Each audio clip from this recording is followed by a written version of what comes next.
Hey guys, this is Woodworker Royer, and I'm back with another video. I'm going to get you plugged in so the battery doesn't die on the phone again.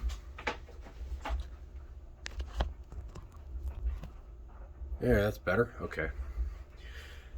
So, got a little bit different perspective here.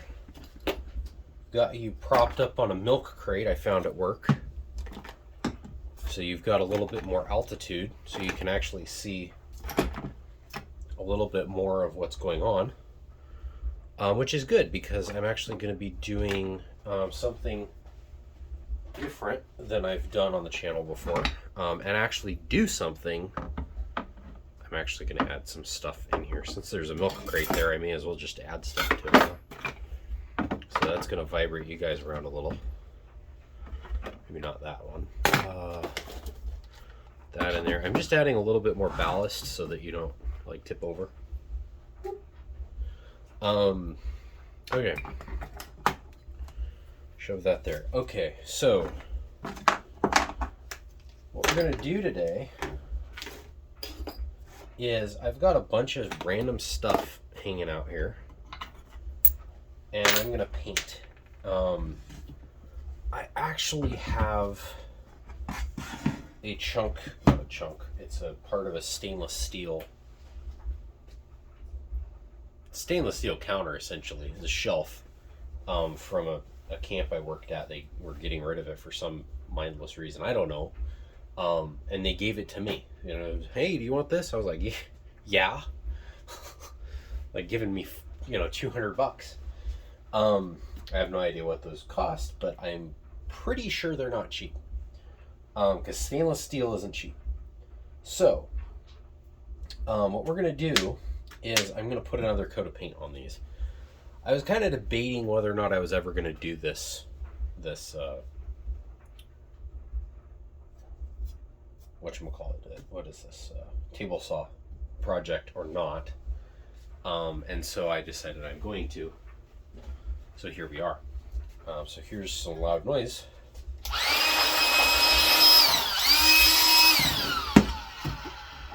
Brush and kind of work this, because who knows what has built up on this over the months that it's been since I was working on this. There we go. So basically I'm just cleaning this off. I don't know when I use this, I don't know how long it takes for it to figure out that I'm talking again and it needs to like tone down the noise canceling, so yeah, this should work.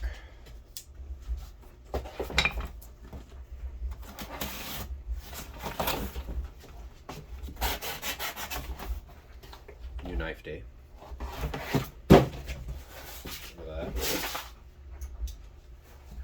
This is not 12 hours old, and I can almost do gravity close. That is compared to this. Out of the box, you can do gravity close. This was $12, so it was 5% of the cost of that. You can do the math. In fact, I don't even think this is 12. I think it might only be 10. So it's 26th. But in any case, this is a lot better, more fun tool. And you can't open this one like that. You actually have to push the button to get it to open. This one, you can just do that. You can work this with one finger, I've been told. Technically, I suppose you can. It doesn't work nearly as well as just doing it, but yeah, I really like this. I tried the Super Freak, and I held both of them and was like, this is the one. So, and it matches these weird carabiner things that I've got, kind of like that. That's basically a hybrid between the two colors on this. This has like a copper brown coating on there, and then the green, the OD green G10 This is like an OD green brown. An OD brown? I don't know. As my dad calls it, odious brown or green. Okay, so parts. Those are painter's pyramids. I don't know if that's a knock on their intelligence. This is the only pyramid that they understand, or probably have a bunch of painters in the comments that are upset now. I've done enough painting. I'm a maintenance guy. I've done enough painting. If you are a painter that does a good job at painting, you know what you're doing. Like there is no, question about it. Like you're very good at your job, and I am not on that level. There are other painters though, and I don't know if I should call them painters because they're not very good at what they do. And they're probably not actually painters. They're probably like, handymen that don't know what they're doing. But I've, like in our house, for instance, there are cabinets that have, and walls and doors that have multiple layers of paint, and the top layer is peeling off because nobody did any prep work to the layer below that. And so it's basically, whatever layer of paint on gloss paint, probably acrylic on top of oil based or something. I don't know. Whatever you do to make paint not stick to another piece of paint, that's what they did. And so now we have doors and hallways and things that don't have paint in about 50% of it. And the other 50% does have some that's, you've got basically two shades of paint. You've got the new shade of paint, and then it's got a peel line, and then you've got the old shade of whatever, color that was, that don't like each other, apparently. So, yeah. And I just put away the paint that I was going to use, so that was brilliant. Basically, what I think I did here is put away everything that I was going to use.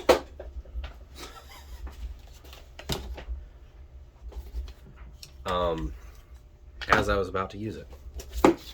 So, we've got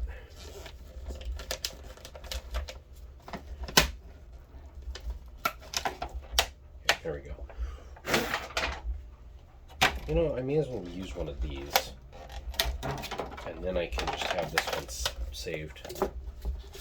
There. Boop. Okay. Got that. I did actually use this knife. By the way, for anybody that doesn't know, it's the Benchmade Mini Adamas. Ew, gross. I don't know if that's water or oil, but it's the goo, liquid, that forms on top of paint when it hasn't been shook up recently. Shaken recently, I guess. I have one of those little drill stir things, but I've found that I don't like using it unless a can of paint is about half full. If it's fuller than that, it makes it way, and like this is way not what I was looking for. This isn't the right paint. The paint that I want is down there. Now we can just mix it a little bit and do something. Don't hurt anything. This is the paint that I tried to paint this with before, and I don't know if you can see this very well or not, but there's like rust spots on it. Thank you Zinsser Mold Killer Primer for being so rusty. I used this on it, and all of a sudden it started rusting. So apparently water-based was correct. That's all I'm going to say about that.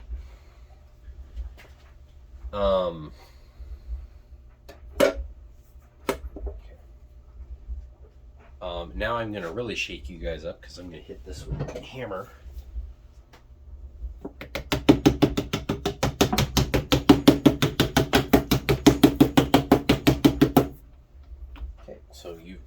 experienced a real, true California earthquake right there. 2.5 pound Pittsburgh dead blow hammer. In case you're interested in that. None of my videos are sponsored. I'm just throwing out random stuff because I don't know why.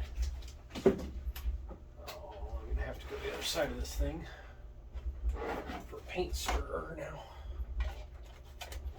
Not big enough. That'd work.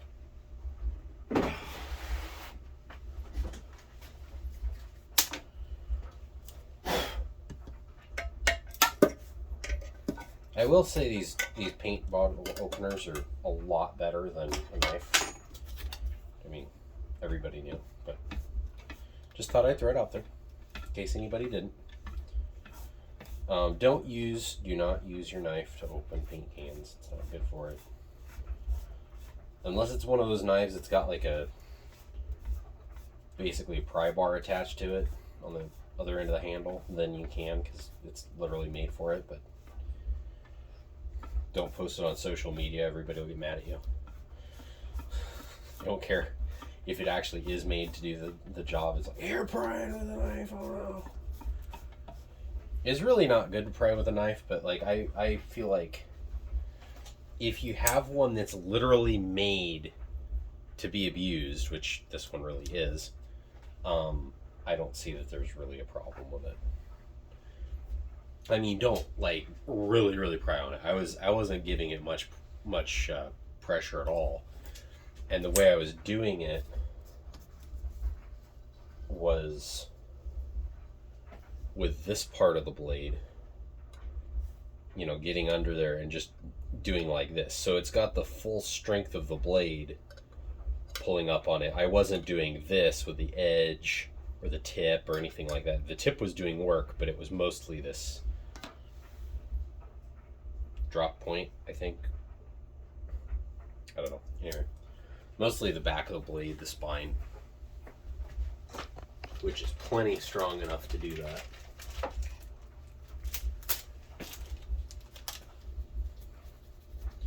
I'm just using one of these really cheap chip brushes, and this is completely has no reason to exist at this point now. Just using a cheap chip brush because it's a cheap chip brush and I don't have to deal with actually cleaning it. I'm probably going to be putting more than one more coat on this, depending on how this comes out. This is pretty watery feeling paint.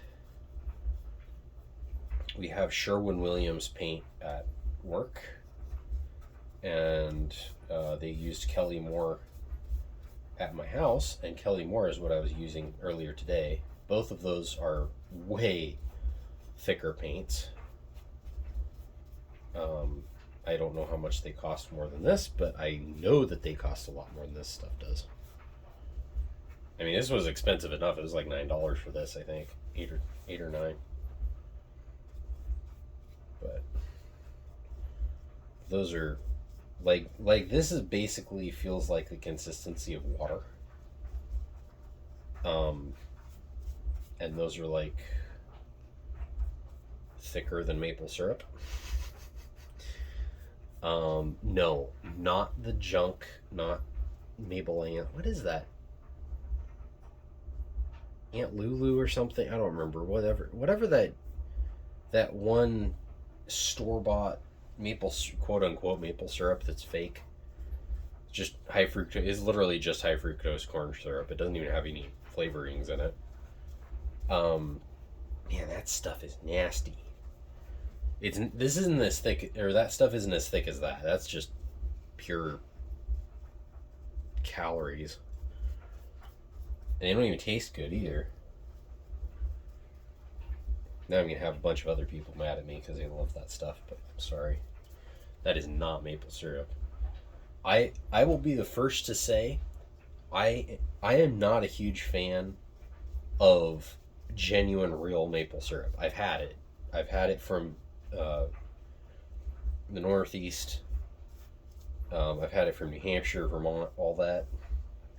I'm not a huge fan of that. Now, sugar on snow, I will eat all day. That stuff's wonderful. It's basically frozen maple syrup. They literally take maple syrup and they put it on snow, and it solidifies, and then it's just wonderful stuff. But pure maple syrup in its liquid form, I'm not a huge fan of. I'll eat it, but I don't like it that much, so I don't buy it because it's expensive. I prefer the stuff that's just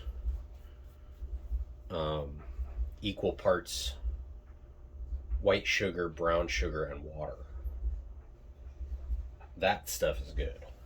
That's my preferred. It doesn't sound very good when you say it on the internet, but that's my preferred flavor of syrup. It's also got, I think it's got maple flavoring in it. I don't know if it's maple or vanilla, but it still tastes better than that Aunt Jemima. That's what it is. That little, or log cabin maple syrup. Either one of those. They're just high fructose corn syrup. They don't taste nearly as good as the homemade stuff. And they're nothing like real maple syrup, so. Anyway. I don't know why you got onto that, but anyway, this stuff isn't nearly as good as the real paint, but it also costs probably a third of what they would charge for this size container, so I'm not going to complain about the price, or really about the performance of this stuff, because it does work. It just takes more coats, I hope. Although I will say this primer is way better than the Zinsser mold killing primer, for metal anyway. Man, that stuff was just, it's like whitewash. It really is. It's just terrible. So with this, I don't even know if this is for metal or not. No, use on bare or painted wood, metal, wicker, and more. So it can, I don't know why you'd want to paint wicker, but anyway, you can use it on metal. A good thing, because I am using it on metal. But it's officially says that on the bottle, so we're good. Any warranty claims, we'll have that on our side at least. I don't know, has anybody ever had a warranty claim on paint? Like, how does that go? My house burned down. I wanted a refund on the paint. It didn't work.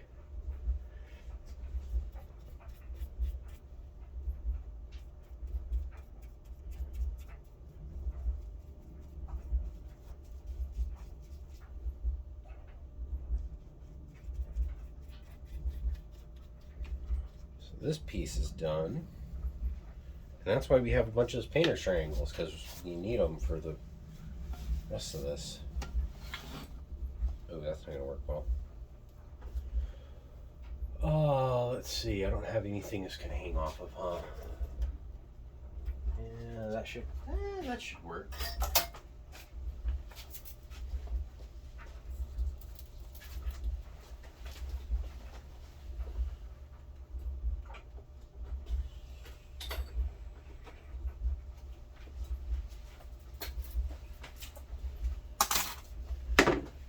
I like channel locks. This is just going to be a random video. I'm just going to say random things.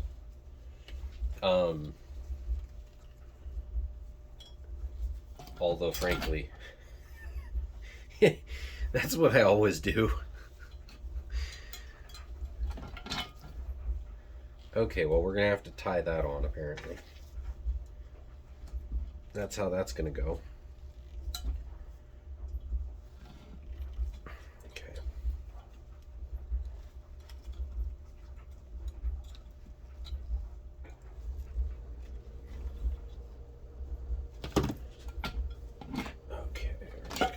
Guy up and hang him over here. probably break this poor piece of wood that has no intention of hanging that thing up.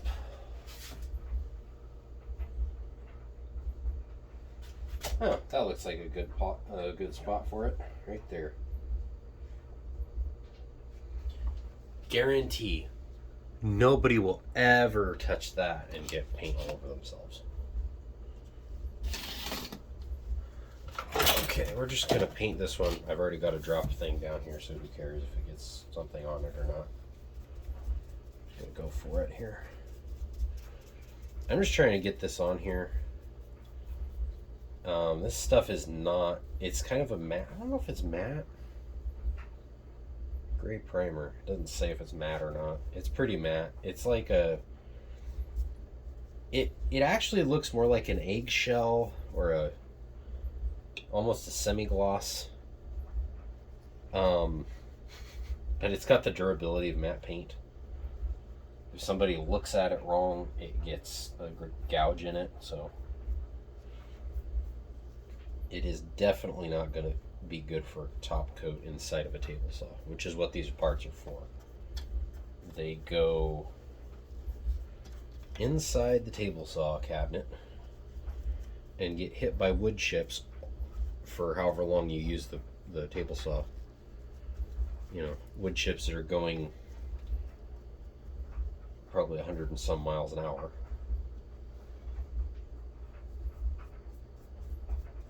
So definitely want something a little bit more durable than this for the final coat, which I was debating whether or not I was going to do, and then I'm seeing, just, you know, sitting here on my workbench basically without me actually doing anything else other than moving stuff around. It's been, you know, beat on.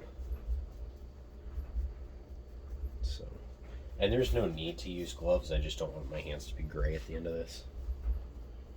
I don't use gloves at work when I'm painting, usually. Kind of depends on if I'm going to be doing it a bunch or not. So, there may be a loud noise. I hear somebody pulling up outside. The garage door may or may not pop open and scare us all half to death.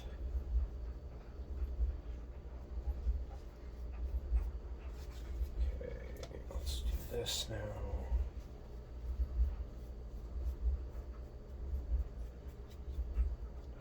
This has a pretty decent coat on it already, so I'm not real worried about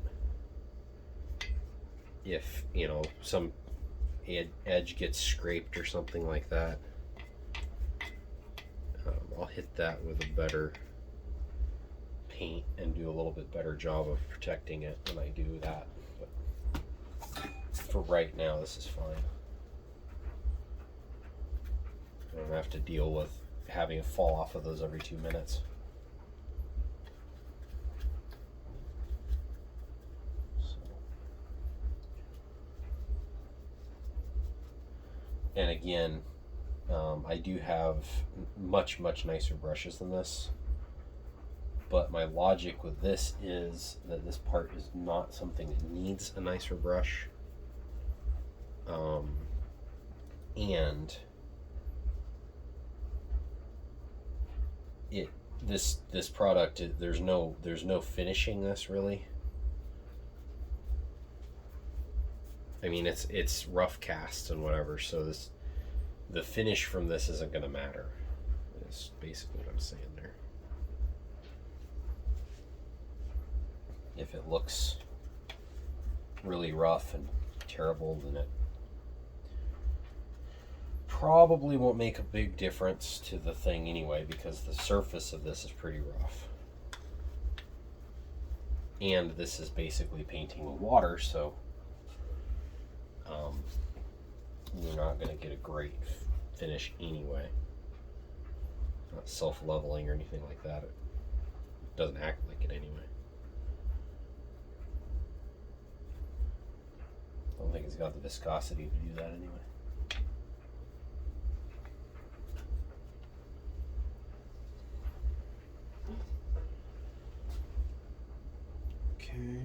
Oh, that's cardboard that's getting peeled off. That's what that is.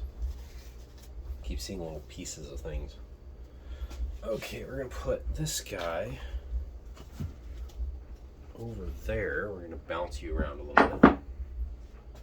Put this guy way down over here.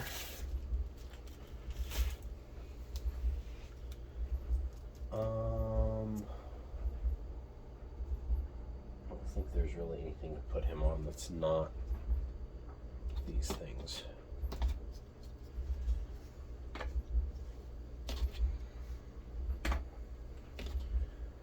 So if you're interested in it and you live in California, if you're in the market for a table saw, I am selling a Craftsman King Sealy made, probably 50s or 60s. It's probably the 60s, but it might be the 50s. Table saw. It's either the model 113 or the model 103. I don't know which. I forget which thing is the model and which one's like the part number or something. I think it's the 113. But basically, table saw, it's got nice stuff, whatever. I've got a video about it. The nice Craftsman. Yeah, it's a good saw. I'm trying to get rid of it, and I have it on this workbench thing that rolls around and whatever. I'm not going to show you because it's covered with junk right now. That's what I'm working on right now. Literally working on. So I don't want to unbury it and then bury it again. But it works really well. The cabinet that it's on is really, really nice. And does a really good job. And if you're interested in that, let me know, because I'm working on selling it. If you wanted to pick it up this week, I would be happy to clear it off and let you pick it up this week, or clear it off and let you see it and then let you pick it up. And you're seeing parts from a different one that I'm working on. I don't think you, well, maybe you can. Way in the back over here, this piece of red that you see is one of the legs to, or one of the sides. Right here. Kind of reddish orange. Is the cabinet to another saw that's an identical saw. That I'm restoring as well. That I don't know if I'm selling or not. I think I am. If you're interested in a project saw that's already been like basically cleaned and ready to put back together, you're looking at parts from it. So I mean, don't look at this one because it's ugly. but if you're interested in doing that kind of thing, it's all ready for it to go. So let me know before I get it done if you're wanting a project. They're fun to work on. I just don't have a whole lot of time. I would be done with it by now. But I have a job, and frankly, it was more that I just didn't take time to do it than I did that I had a job. But it's well made. I mean, this part alone probably weighs 30 pounds.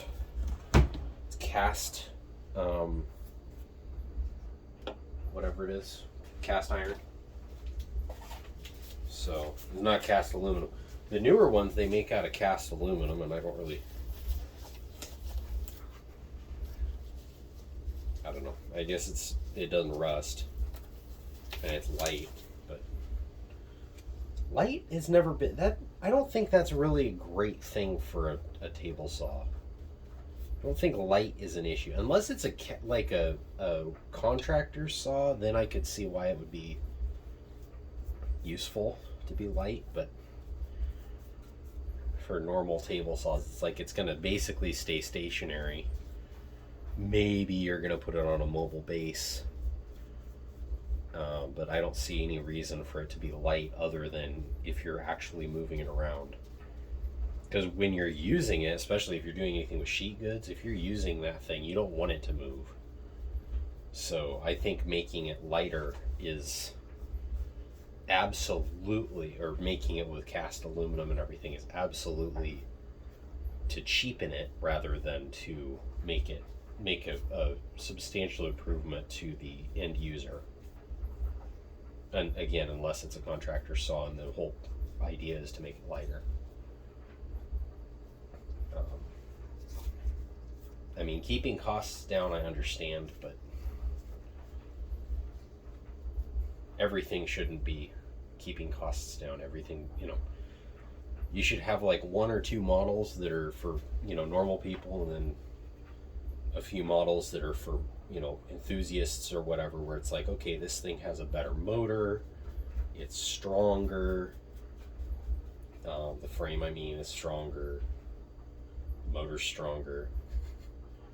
Or at least, if it's not going to be stronger, at least make it so that, it'll last for a few years. Man, I was in Home Depot the other day, and they got a Ryobi table saw that they're selling for $190 or $170. I don't remember. It was $170 or $190. It was sub $200, and I was like, wow, that thing isn't any good.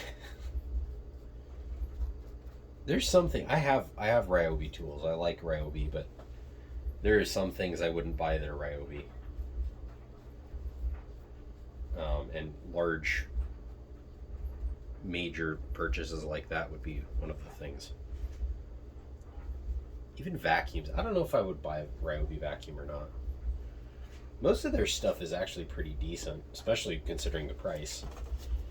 Most of their stuff is fine, but table saw, I feel like there's probably better companies to buy a vacuum from, especially if you're looking at like Rigid or something like that. If you don't have well, you're probably not looking at Ryobi if you have a cost constraint, if you don't have a cost constraint.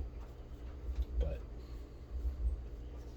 even if you do, Ryobi has not Ryobi, Rigid has a 16-gallon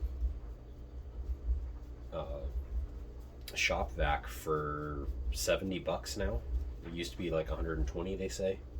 I thought it used to be more than that, but maybe it's just been a while and they cheapened it, or parts costs actually went down, which I highly doubt.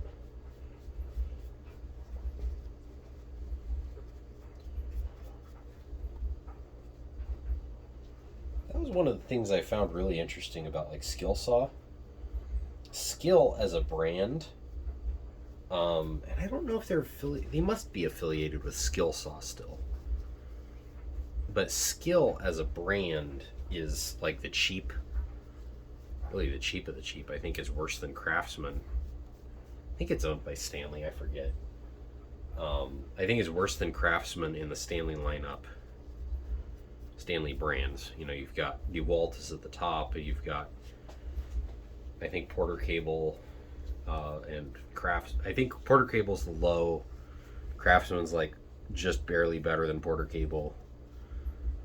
Then you've got Stanley. Then you've got Black & Decker.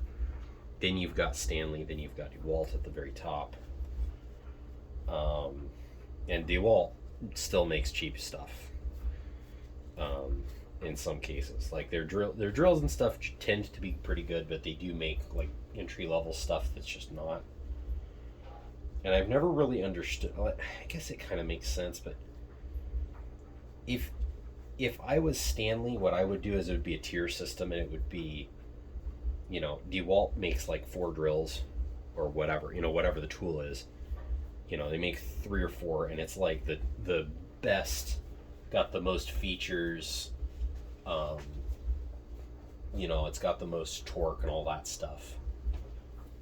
And it's like you've got one, like I would even have it just be like one drill. You'd have a regular drill and a hammer drill, and that'd be it.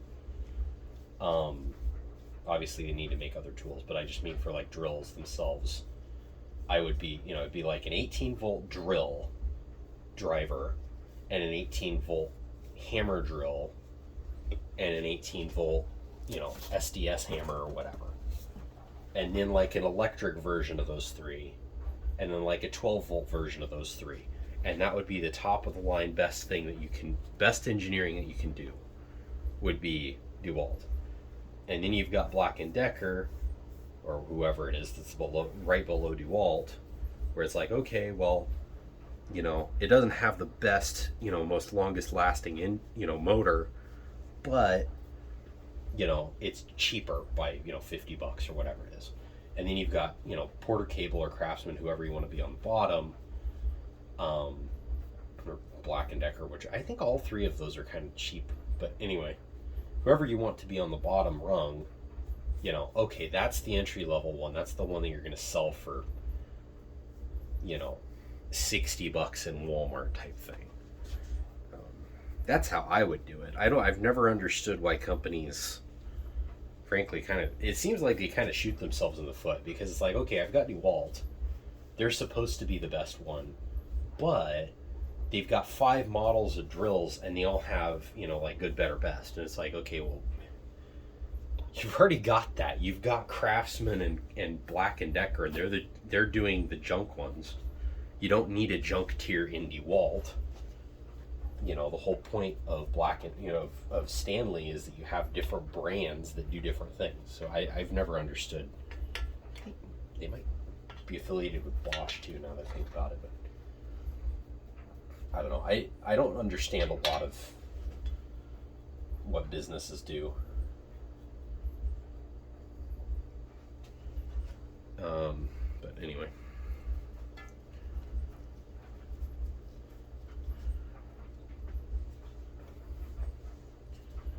Okay, we're gonna do this here. See what I mean? I mean, this is not a light piece of hardware. I realize I've been bad mouthing Craftsman. Craftsman now is not what Craftsman used to be.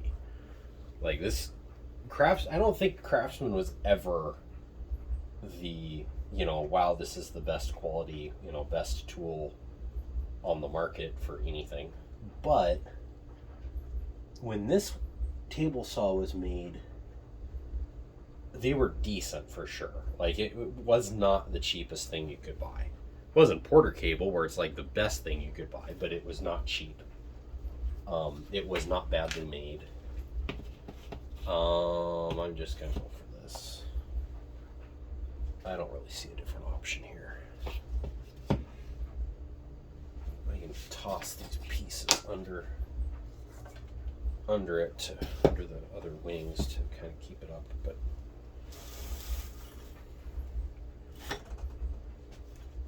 I do.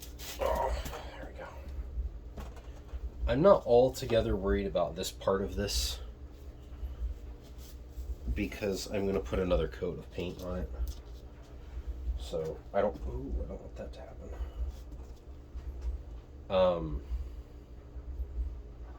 I'm worried about that now because I don't want that to happen.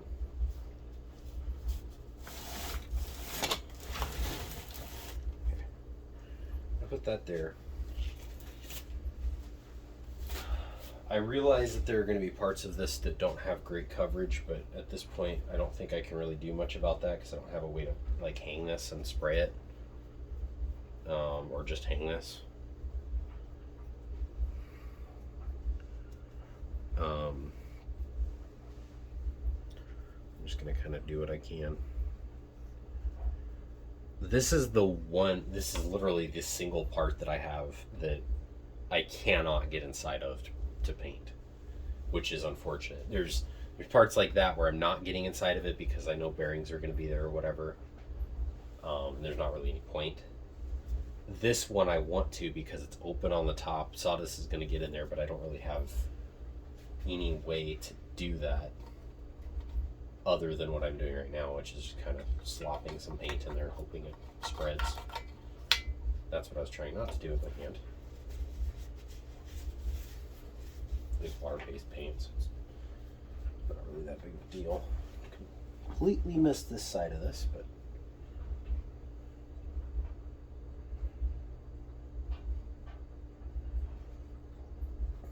Anyway, yeah, I don't really understand why companies have, you know, good, better, best when they've already got a good, better, best brand that they own. It's it's like Milwaukee. Like Milwaukee has, you know, TTI owns Milwaukee Rigid and Ryobi. May own other things too, but those are the three like that they use that I see the most anyway. You've got, you know, Milwaukee is like the high end, like basically as good as you can get.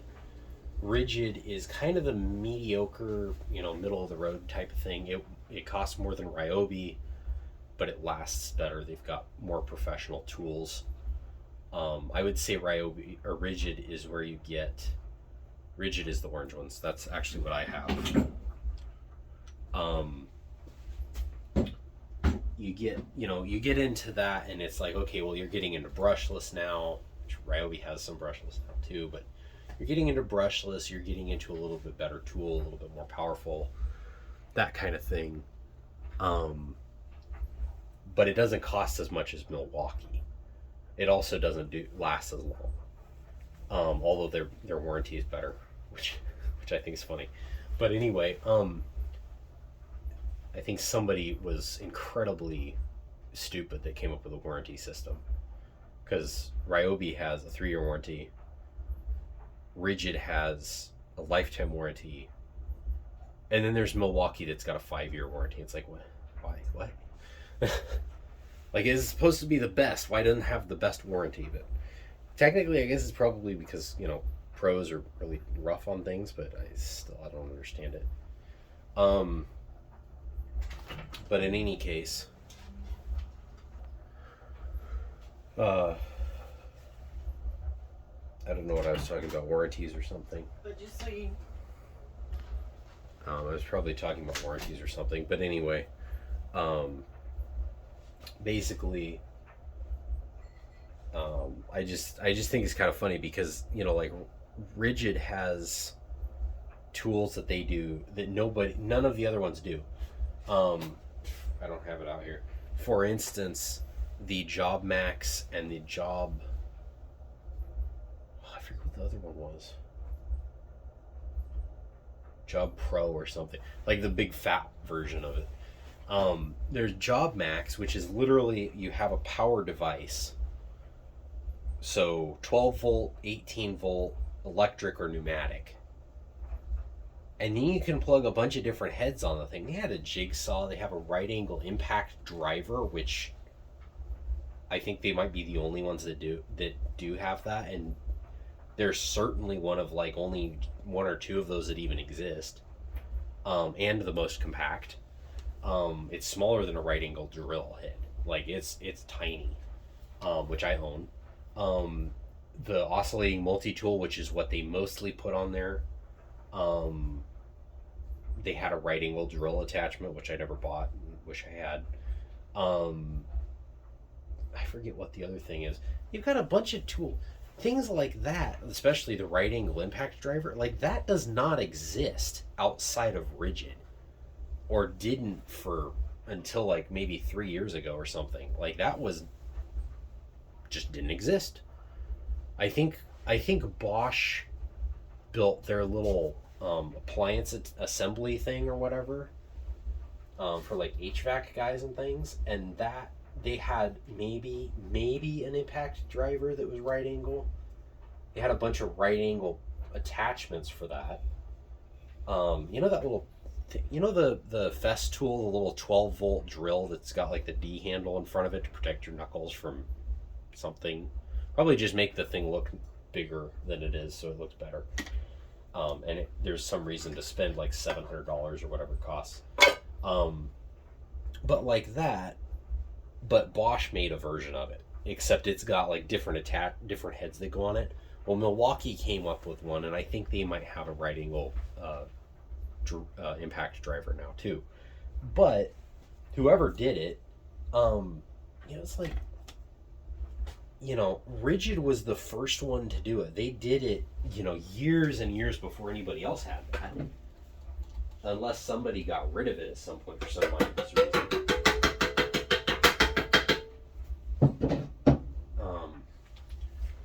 So yeah, it was, Rigid has a few tools like that that are just like, it's weird. And then Ryobi had a version of the Job Max, same kind of idea, but it didn't have as many options for attachments or power delivery devices. That was actually cross platform compatible between Ryobi and Rigid, so you could buy one or the other brand, and then you could save money by buying the parts for the other one, which was, or get things you couldn't. If you had the Rigid one, you could save money getting the parts for the Ryobi version. If you had the Ryobi power head, you could then get different cooler parts from Rigid, and they worked cross platform. It was really cool, but didn't really exist.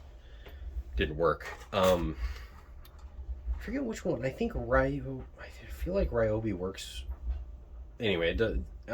Anyway, different weird things like that, where it's like, why did somebody think, hey, let's put this in the cheap line, but we're not going to put it in the expensive. Now, like Milwaukee, they're the ones that come up with all the cool tools, like long before DeWalt comes up with something.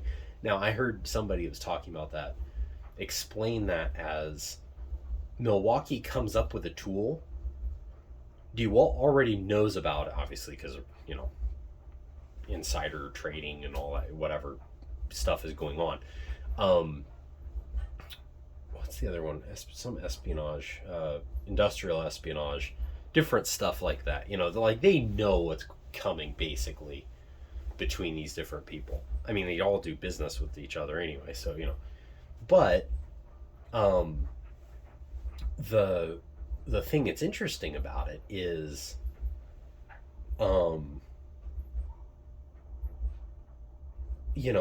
what the way I heard it explained why Milwaukee comes up with stuff and DeWalt takes like years after that to come up with an equivalent thing is because Milwaukee builds the thing, does some form of engineering to the thing, and basically gets it to work. DeWalt comes by and builds it better than that. I don't know if that's really true. I don't know if that was the DeWalt fanboy explanation for why DeWalt is just slow. I think that might be true to some extent. I don't know. Well, anyway, I'm not going to get into one is better than the other. I don't think that any of the big three is better than the other one, unless you're talking about specific instances. For instance, Makita is the only one of the big three that I know of this year that is selling basically a drill or impact with one battery for $100. I haven't seen that price with anybody else. I'm trying to think what the other one was. DeWalt has the 60 volt flex, or the flex volt system, which is kind of cool. The explanation, the design, the engineering thing that I heard about that was basically that, and how it works is you have a 20 volt battery that's big, that's got a certain circuitry or whatever, that it can also work a 60 volt, but it's like a third it's triple the voltage, but it's a third the amp hours, so it's a third the capacity. So I think it's a 6 amp hour 20 volt battery would only work in the flex volt system, would only be a 2 amp hour 60 volt battery. So whatever. And then the other thing is the circuitry burns up quicker on those, because it's it's having to like have different voltages and stuff going through it. I don't know if that's true or not, but whatever. I mean, I think a 6 or 9 hour 9 amp hour flex volt battery I saw for $260 the other day in Ace. Well, Ace hardware is stupidly expensive anyway, but it still means that it's like a $200 battery anywhere else. So it's not cheap, and frankly I don't think it's worth it. If you're a contractor, I could see that there's a use for it. It's certainly not. There's no reason for a homeowner to buy that unless they have like one tool that only works with 60 volt, like the table saw or the track saw or something like that. Maybe there would be a reason for that. But not the table, not a drill. Like there's no reason for that for a homeowner slash DIY person. Just no reason. Anyway, so but there's weird things like that. Like they have that. Makita has apparently better variety of outdoor power equipment than either other company does. I don't know if that's true or not, but that's what I heard. Milwaukee has cooler niche products for electricians and plumbers. Got an air snake, for crying out loud. Like, who else has that? That's cool. I don't know if it works. I don't really want to try one because I just imagine it. The plug is really bad and the air is going to go someplace and it comes right back up at you. Whether or not that's even possible, I don't know, but that's what I always imagine when I picture that thing. And it costs like $500 or $300 or $500, so I'm like, I don't really want to try it to get splashed in the face with plumbing water. But if it worked, I heard a couple people talking about that, like, oh, well, it just, it could burst your pipes or whatever. I'm thinking, you're putting sulfuric acid down pipes, dude. And like, don't talk to me about air bursting the pipes. Like, yes, they're not meant for pressure, but that thing isn't going to put anywhere near enough pressure in there to blow up a pipe. And if it does, like, that pipe was on its way out long ago. But I'm not a plumber, so that could be completely wrong. I'm 99% sure that that's completely right, but I don't know. I know for a fact that PVC can take some form of pressure. Like within code. I don't know what that number is, but I don't think that little air snake is going to do enough to hurt that. But anyway, I don't know what this video was about. I guess it was watching me paint and then ramble on about tool brands. If you guys liked it, go down in the comment section, or if you didn't for that matter, go down in the comment section and let me know. By the way, nope, that's going to be in a different video. So tune in for the next video. I'm actually going to do something on this workbench and table saw, kind of showing what it is. Real quick, if you guys are interested in a table saw and you live north of San Francisco in California, let me know, and we'll see what we can do about that, because I am trying to get rid of a table saw or two, and I would be more than happy actually to sell you one of these saws. This one that is attached to this workbench for sure works. It's in very good condition. I restored it myself, and by restore it I mean I literally took it down to its component level, everything except the fence. I don't think I did that one totally. Cleaned it, derusted it, did not paint it, but I did oil it really well, not to where it's like gonna leak on things or anything like that, but I did maintain it, get it up to a standard where it's not rusting, and it won't, for a while anyway. It hasn't, because I keep it in a relatively dry garage. But that thing is in really good working condition. It is a really good saw, paired with the table system that I have. Basically, this is a assembly table that's immediately behind the saw. It's all in one unit. It has casters that roll around that can support 1 billion pounds a piece. Like, it is just like way overbuilt.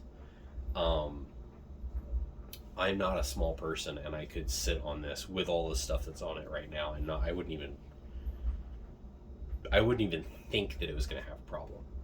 I'm not going to sit on it because, you know, if it did have a problem, I don't want to, you know, have that problem. I know it wouldn't have a problem. I just don't want to really like climb up here, especially with all this junk on it. Does not come with this vise. It does come with this little one. This is too valuable to me to get rid of. That's actually my main vise, by the way, is one of these pattern makers, gun makers vices. The jaws basically can rotate. That thing is so nice. It gets stuff up to like chest height to where I can actually work on it. This table is chest height. Oh, well, it's like stomach height to me. It is well beyond the 36-inch limit that everybody wants. It's 42 inches high. Is where the table saw top is. This assembly table is like 41 3/4. So it is above what most workbenches are, so that's a thing. But I like it. I think it's better, especially for really, you know, like stuff that I do mostly. You know, basically detailed work. It's perfect for that because it's up where you can see it. You don't have to be down here doing something. You can be up here and do it. So,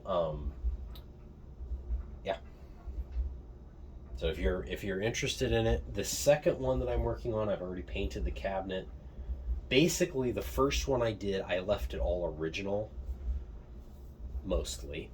I fixed parts that were broken, like there were some nuts and bolts that were really badly rusted. I replaced with grade 8, grade 5, and grade 8. Grade 8 if I could find it in that size, and then grade 5 if I couldn't. I think all grade 8 for the wings. It's got the open wings like this. That's another part that's not light. Wow, and apparently not clean either. Trying to think now what I was going to say. Basically, yeah, I took it down to its component pieces. I cleaned it up. I oiled it. I put it back together. Replaced the bearings in the thing. Like, I hadn't done any of this stuff before I did this, and I learned a ton. Yeah, I mean, it's all like I replaced E-clips and all kinds of stuff. Like, I'd never seen an E-clip before I worked on that table saw.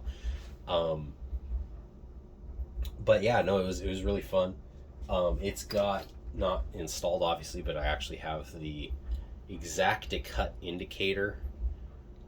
This is literally, you put an Allen key in there, you adjust this so that the brass pieces show you the width of the cut, and it shows you both sides of the blade. So when you sit there and you want to cut something, you can just line it up and say, okay, you know, I want to line it up right there. It's perfect with whatever mark that you have on the board. You know, oh, that's how much waste I have. Okay, I'm going to go over here and mark this. Now I can do the other thing. It's kind of a cool idea. I don't think I would never use it, but it exists. And it can be installed. So I have it. I just don't have it installed right now. I don't think this second table saw came with that. That one runs, the original one runs fine. I'm going to be quite honest with you. For any panel or sheet good stuff, it's fine. If you're going to be doing hardwood that's over an inch thick, I would probably upgrade the motor. It could do it. It probably wouldn't like it a lot. It's got a one horse motor. The second table saw, I don't even know what it's got the same motor, I think, as this one. But the difference between that is I don't know if it actually runs or not. When I got it just for the motor because I thought it was an upgrade, but now that I'm thinking about it, it's like, I don't know if that is. So, I think they're both 1 horsepower. I don't know if the red table saw is able to run or not. But the theory was with the red one was I already have one that's in original condition. The red one, I want to take it all the way down. It was in much worse condition. It was rusted and bad. I took it all the way down to bare metal, hit it with a bunch of rust converter and rust remover and all kinds of stuff. Got it down to as bare metal as I could find.